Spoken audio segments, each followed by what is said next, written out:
Back at Outlaws, this time playing 5-5 PLO, in for 1,000. Here we pick up Ace Queen 10-5 triple suited clubs in the big blind and face a late position raise and a call from an action button that straddled this hand.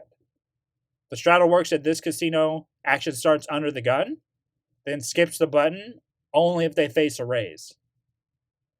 3 Broadway cards and a suited ace is the most common playable hand for me, and we see a Jack-Jack-9 flop. An open-ender would not be good enough to continue against a bet on a paired board, but we see a free turn in the 7 of clubs, giving us the nut flush draw as well. This is a good spot in general to bet, as the pre-flop raiser checked and the player acted after he checked as well. So this is a no-brainer semi-bluff to get pairs to fold, and it works this time. Next, I raise some limps with double-suited kings in the small blind, and we go 4 ways to a flop of King-Jack-3. We make the nuts with top set. Key factor in this hand, can you spot it? The next player to act only has 30 chips. He's likely to put the money in, and we are kind of sandwiched here.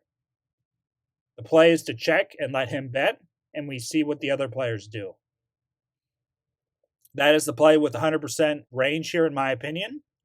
Really, any flop, unless it has an ace on it. He check calls, though, and we check pot and get it in heads up, taking it down with a turn boat.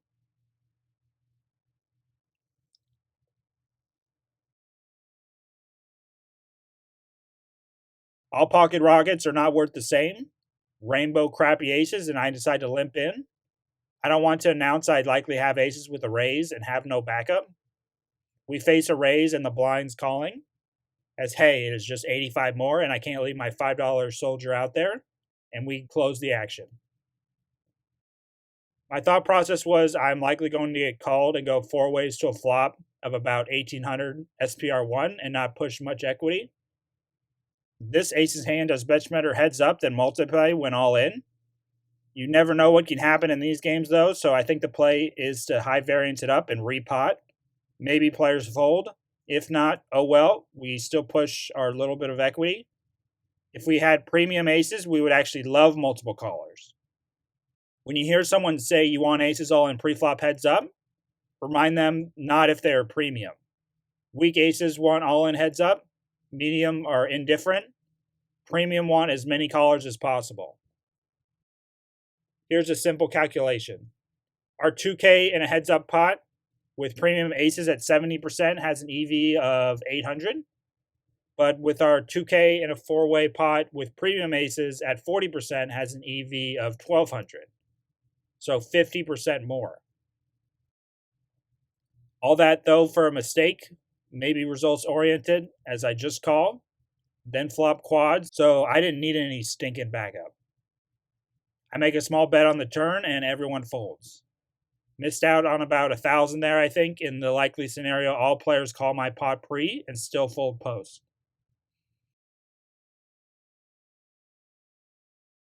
Now on to the last hand where I raise a call of the button straddle with a premium ace, queen, jack 10 with nut hearts, where we flop those hearts. With no showdown value here and representing a high pocket pair, I place out a continuation bet. I can get pairs to fold as players tend to play straightforward, again, like I said, and won't put me in tough situations without at least a 4.